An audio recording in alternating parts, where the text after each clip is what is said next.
मिस्टरांनी आणलं होतं मस्त भाजीपाला, तर कोथिंबीर आणली होती आणि मेथी आणली होती आणि सिद्धीनेच आज देवपूजा केली. तर बघा किती छान रांगोळी काढली होती आणि एक दीदी मस्त लाडूला सांभाळती आहे.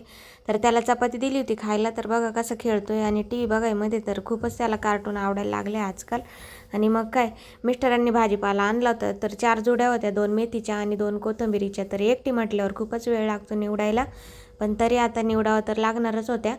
तर खूप ताजी मस्त भाजी होती आणि बघा लाडूनी मस्त लाडू खाल्ला आणि पाणी पितोय, टी व्ही बघतोय. तर मी काय करते, भाज्यांच्या जोड्यांचे जे सुतळ्या असतात ना, तर ते फेकून नाही देत, मी सांभाळूनच ठेवते. तर पुढच्या वेळी मला असं काही बांधायचं असलं का असं उपयोगी पडते ते सुतळ्या. आणि बघा इथं लाडूला पण भाजी साफ करायची होती. भाज्या निवडून घेतल्या मस्त. बघा ताजी ताजी मेथीची भाजीच बनवू म्हटलं, तर तेल तापत ठेवलं. तेल इतकं तापून गेलं होतं, सर्व धूर झाला होता तेलाचा. मग गॅस बंद केल्यानंतर परत भाजी बनवून घेतली आणि लाडूला जेवायला बनवलं, तिघांना जेवायला दिलं. चला भेटू पुढच्या व्हिडिओत.